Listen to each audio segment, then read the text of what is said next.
The salt-laden wind tears through the rigging as a battered ship fights the relentless Atlantic storm. Crew members cling to the decks, their faces streaked with salt and sweat, knowing that each moment at sea could mean survival or tragedy. Behind the battered hull, centuries-old materials, bird, droppings, tar, and strange resins hold the fragile vessel together, a testament to human ingenuity and desperation. These sailors faced not only monstrous waves and icy gales, but also the bizarre materials that kept their ships afloat amid chaos. Every plank of wood, every patch of pitch, was a gamble against the endless sea's fury. Their courage is etched into the very fabric of these vessels, built with materials as strange as the journeys they undertook. If you're fascinated by these daring voyages and the strange world of colonial shipbuilding, make sure to subscribe for more stories. Let us know where you're watching from and drop a quick emoji to show your connection. You ever feel that icy shock when the wind whips across an open deck, salt stinging your skin, and the salty spray soaks into your bones? Imagine that razor-sharp cold, not just for minutes, but for months at a time. Today we're diving into the gritty world of colonial-era shipbuilding, where materials and human endurance collided in a relentless struggle against the elements. Buckle up, because you're about to see the maritime world through the eyes of sailors braving the Atlantic chaos during the age of exploration. Back in the 15th to 18th centuries, European powers set their sights on new worlds.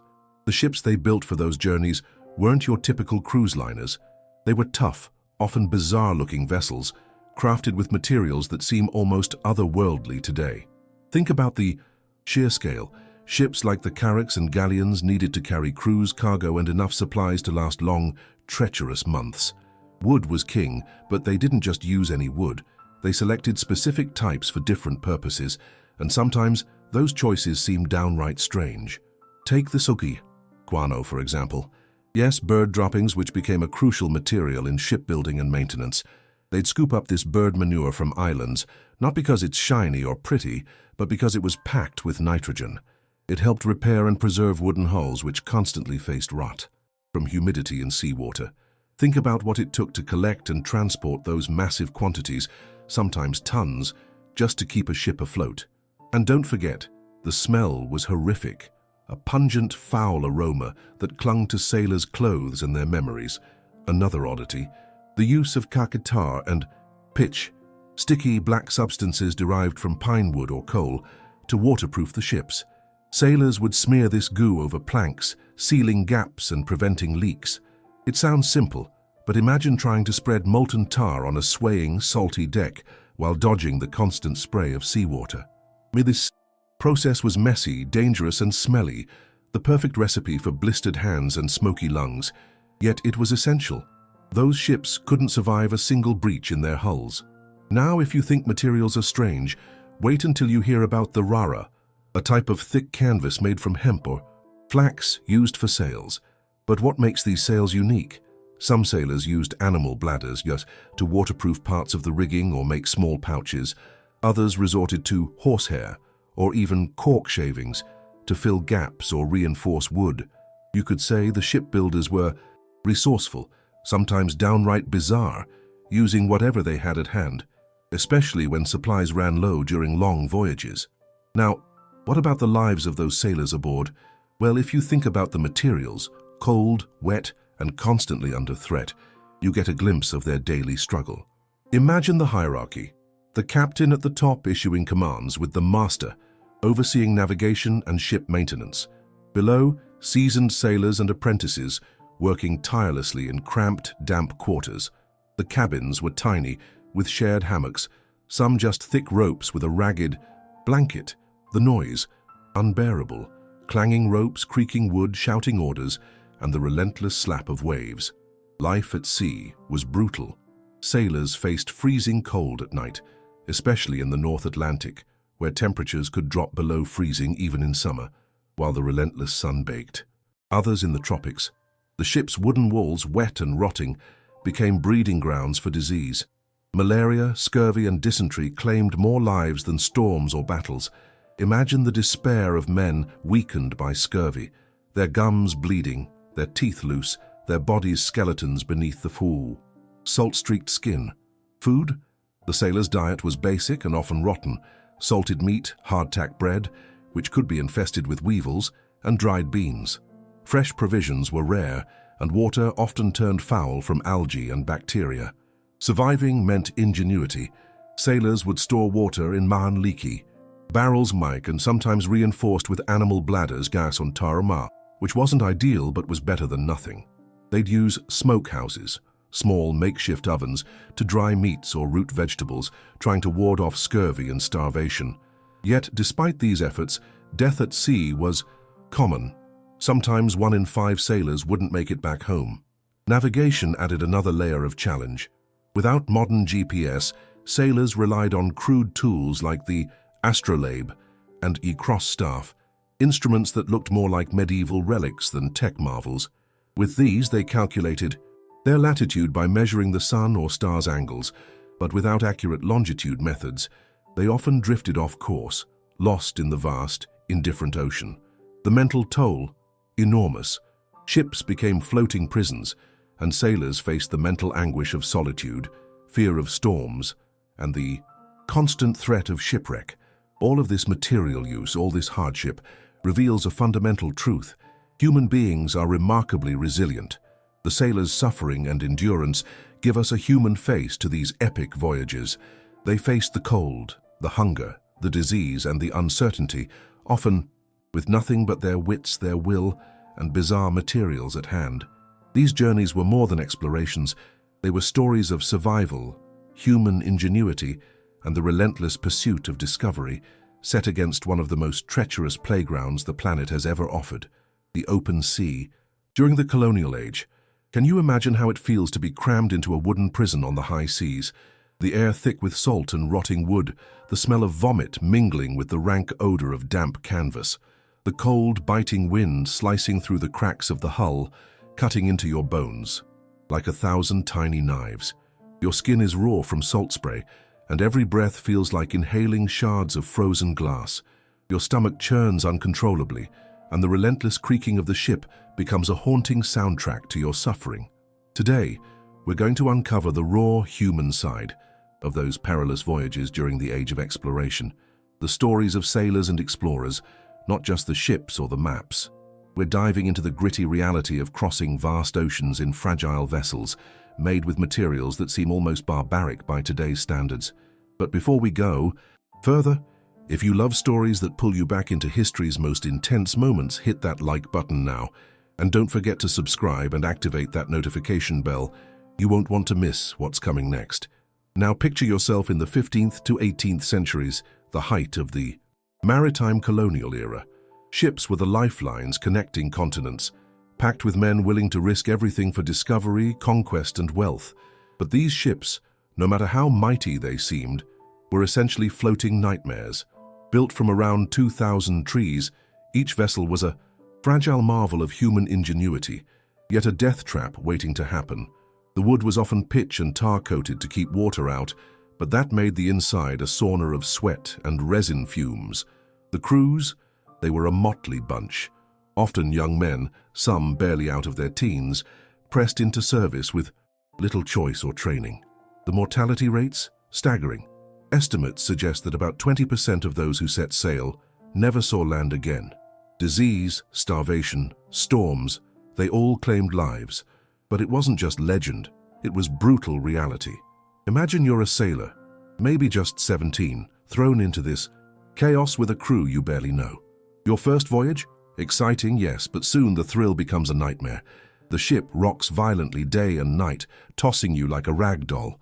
The salty spray burns your eyes, and the cold makes your teeth chatter uncontrollably.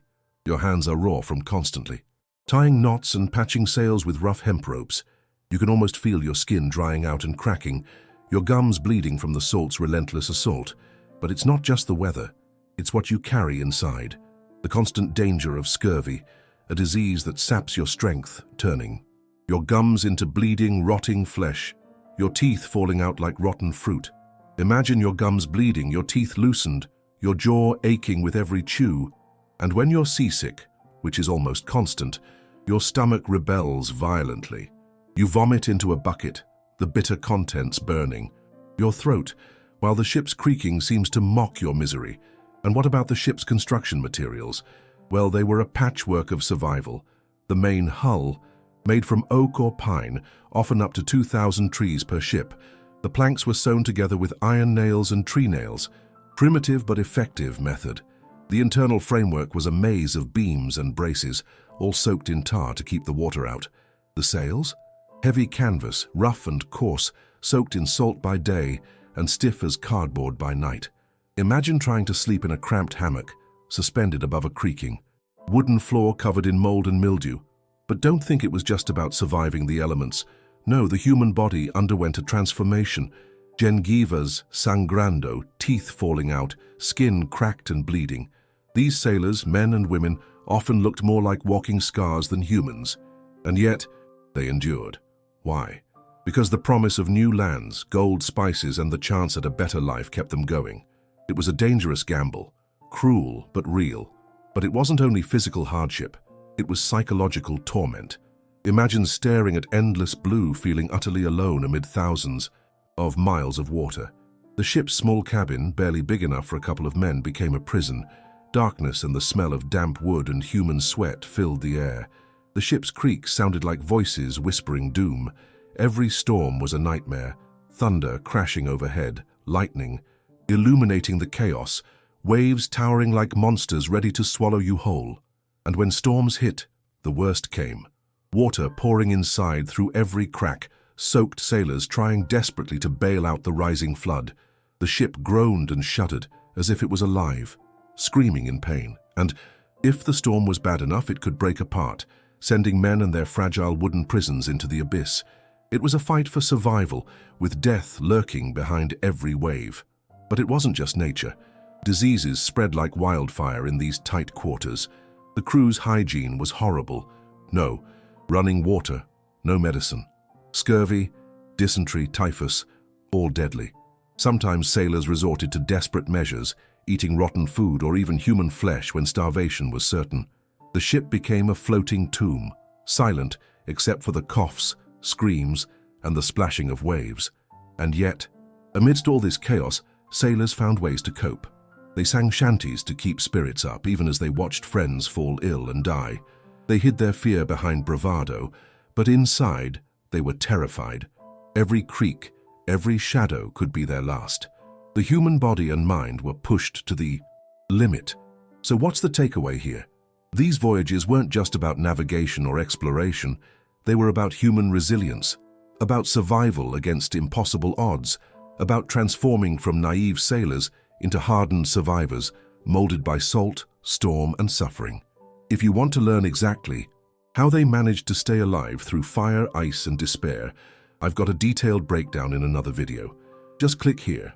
But for now, imagine yourself in those tiny, creaking cabins, feeling the icy wind piercing your bones, knowing that each day at sea could be your last. That's the real story of those maritime legends.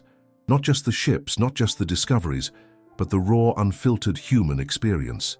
The pain, the fear, the hope. The martyrs floating on a fragile prison of wood, fighting to see land again. And this when, in many cases, they couldn't even forget their suffering. It haunted them for the rest of their lives, etched into their bones and memories long after they finally stepped ashore. Imagine boarding a ship in the 1600s or 1700s, a floating fortress built from wood, sometimes over 2,000 trees, stripped, shaped, and assembled with primitive, yet ingenious tools. You feel the rough, splintery surface beneath your fingertips. The smell? A mix of salt, tar, and old rope. It's a claustrophobic world of narrow corridors, creaking planks, and the constant hum of wind and waves. But what if I told you that beneath the surface of these mighty vessels, there was a world of mechanical madness, materials and techniques so bizarre they seem almost alien? Today we're diving into the strange, often terrifying materials that kept these ships afloat, and the problems sailors faced because of them. First, let's talk about the ship's hull, its backbone. The primary material? Wood, but not just any wood. The colonial era saw a bizarre variety of woods used: oak, pine, cedar, even more unusual choices like redwoods from California or the rare ironwood from the Caribbean. Each had unique properties. Oak, durable with tight grain, perfect for the frame. But it was heavy, up to 2,000 trees needed for a single ship, and prone to rot if not treated. So sailors and shipbuilders devised strange solutions. One of the most peculiar was the use of tar and pitch. You see, ships endured salt water, which rotted wood faster than anything. To combat that, they coated every inch with tar, made from pine wood, boiled down until it was a dark, sticky substance. It was messy, smoking, and dangerous to work with, but it created a water-resistant barrier. Sometimes they mixed in animal fats or even bits of resin to improve the sealing. Imagine the smell, a pungent, almost sweet aroma of burning pitch mixed with the sharp tang of salt and sweat. This material had to be applied constantly. The crew would scrape, retar, and patch the hull during long stops. And it worked, kinda. It kept water out, but it was a temporary fix. The tar would crack, peel, or wash away after storms, exposing the wood again. But not all problems could be solved with tar. No, the real nightmare was the dreaded shipworm, tiny mollusks that tunneled into the wood, turning it to pulp. You could forget about a ship lasting more than a few years without constant repairs. Some shipbuilders tried embedding copper sheets or coatings to repel these pests. The copper was expensive, sometimes as much as 20% of the ship's total cost. Still, it was effective. Imagine sailors, white-knuckled, watching these metal plates rust and peel, knowing that without them their vessel could be eaten alive from the inside. Now let's switch gears to the sails and rigging, materials that might seem simple but had their own bizarre secrets. Cotton and hemp fibers made up the sails, but these materials had a dark side. They soaked up salt like sponges, becoming heavy and brittle over time. To combat mold and rot, sailors would smear them with a mixture of tar and fish oil, another weird, smelly concoction, hoping to repel moisture. Sometimes they used waxes made from bees or animal fats, creating a slick surface that resisted water, at least temporarily. But it was a losing game. The sails would often become stiff, tear easily, or rot away faster than you'd think. And the ropes, made from hemp or manila fibers, they had to withstand enormous strain. But salt water was relentless. Ropes would fray, snap, or become brittle. The crew developed a strange, labor-intensive process called scouring. They'd scrape the ropes with knives or rub them with fresh water and oils, trying to remove salt crystals. Sometimes they'd soak the ropes in oakum, torn up old hemp fibers soaked in tar, to give them extra strength and water resistance. This was brutal, messy work and not always successful. Often sailors would get cuts from frayed fibers, or worse, their hands would bleed from scraping and rubbing. All these issues compounded during long voyages. Imagine you're at sea, storms battering the ship, salt and seawater seeping into every crack. The sea, materials, wood, tar, hemp, were all fighting a losing battle. Then came the problem of leaks. Even a tiny crack could sink a ship if left unchecked. To solve this, sailors developed a bizarre patchwork technique involving molten lead and pitch. They'd heat up lead until it was molten, then pour it into cracks or holes, sealing them like a modern-day weld. It was dangerous work, hot metal, loud banging, and the risk of fire. But it worked, for a while, at least until the next storm or wave cracked the patch apart. But the craziest part, some shipbuilders used materials you wouldn't believe, like caulking made from moss or cotton soaked in tar or wax, hammered between planks with a mallet until tight. This was the primitive version of waterproofing. Imagine the crew, lying in cramped quarters, covered in pitch, working with their bare hands to stuff moss or cotton into gaps, then sealing everything with more tar. It's a messy, laborious process, but it kept water out long enough to reach port. And yet all these materials, wood, tar, hemp, moss, had a dark side. They emitted fumes, attracted pests, and decayed faster than modern composites. Today we have fiberglass and steel, durable and inert. Back then, everything was alive, rotting or exploding in your face. The materials defined the ship's lifespan, and sometimes its crew's survival. Now you might wonder, how did sailors survive these material nightmares? Well, they improvised constantly. They'd repair planks with bits of scrap wood, sometimes even carving pieces from their own furniture. They'd plug leaks with wool soaked in tar, jammed into the cracks. They'd splice torn sails with strips of canvas from old shirts. It was rough, makeshift, and often desperate. But that's what survival was about, making do with what you had, no matter how bizarre or primitive. And here's the kicker. These materials and techniques were often dangerous. Imagine working with molten lead or handling sharp tools covered in pitch mixed with wood splinters. The smell was nauseating, the heat oppressive. Many sailors suffered burns, infections or poisoning from these substances, but it was all they had. It's a testament to their resilience, using what was available, transforming trash into survival tools, fighting the relentless decay of their ships. Contrast that with today's ships, perfectly sealed, made of steel, with synthetic paints and corrosion-resistant coatings.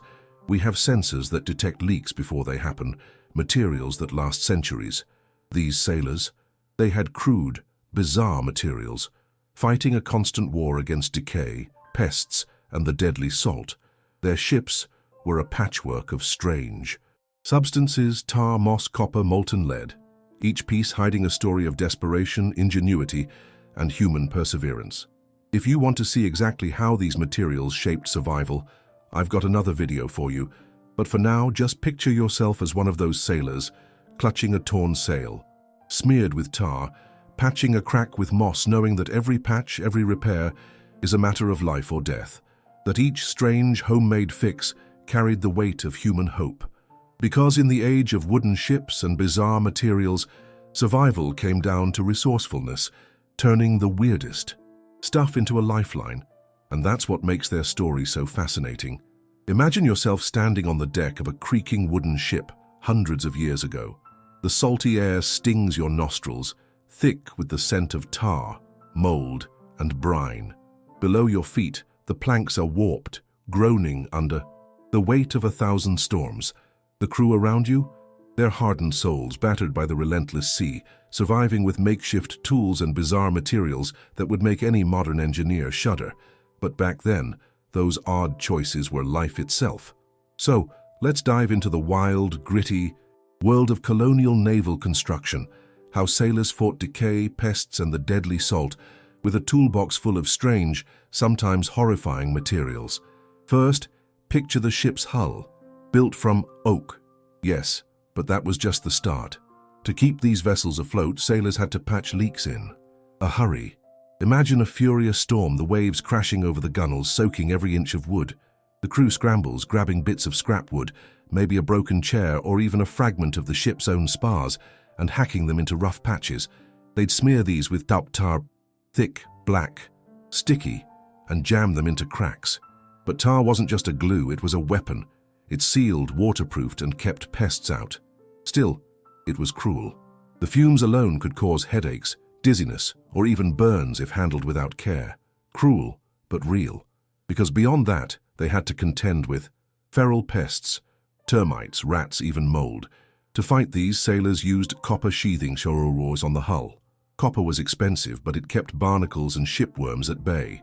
The copper sheets, cut into pieces, sometimes up to 2,000 trees worth, were hammered into shape, then nailed onto the hull. The smell of copper oxide mixed with salt was unmistakable, metal and decay fighting, a strange symphony of survival. And speaking of decay, the wood itself was under constant assault. Salt, moisture, and the sun's relentless rays rotted it from within. To slow this process, sailors coated parts of the ship with moss, garret, and souse melted lead. Lead sheets, heated until molten, were poured into cracks or dripped onto beams. Why? Because lead, in its silvery, heavy form, could fill gaps and resist saltwater damage better than anything else. But handling molten lead was no simple task. It boiled, splattered, and could burn skin in an instant. Imagine the adrenaline rush when a sailor, clutching a glowing ladle of molten metal, had to pour it accurately into a crack, knowing that a slip meant severe burns or even death. Now these materials weren't just functional, they were bizarre. Mosscas was used as a primitive sealant, stuffed into cracks to absorb moisture and prevent leaks. But moss was alive, and sometimes it brought its own problems, growing where you didn't want it, or rotting and releasing terrible musty odors. And still, sailors had no choice. Their ships were patchwork puzzles, each fix a desperate stopgap, a gamble with death. Eager for salvaging what they could, sailors also turned to old clothing. Torn shirts or sails were cut into strips, soaked in tar, and used as patching material. Imagine patching a torn sail with a strip from your own shirt, knowing that every stitch could be your last. That patch would stiffen, crack, or fall apart in heavy seas. Still, it was better than nothing. They'd splice torn sails with strips of canvas, sometimes from their own uniforms, knowing that a torn sail meant losing valuable wind, and possibly their lives. The crew's physical suffering was intense.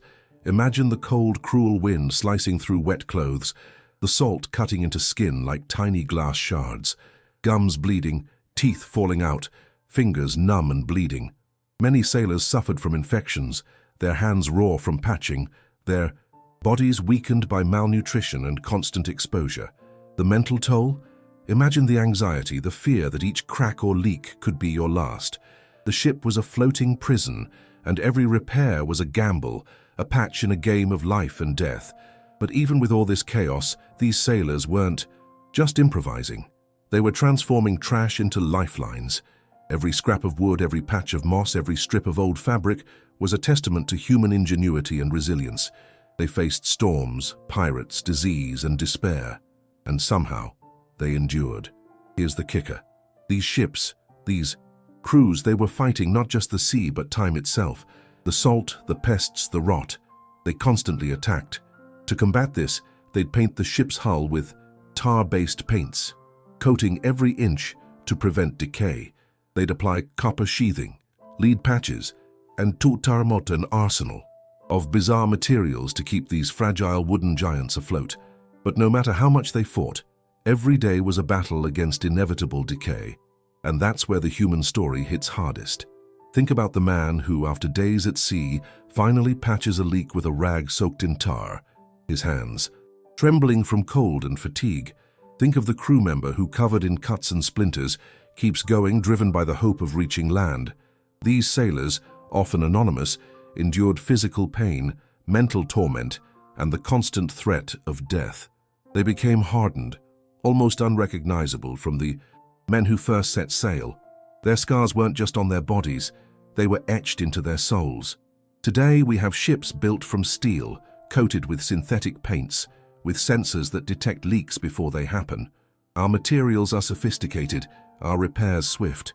We can forget the smell of tar, the hiss of molten lead, and the gnawing fear of decay.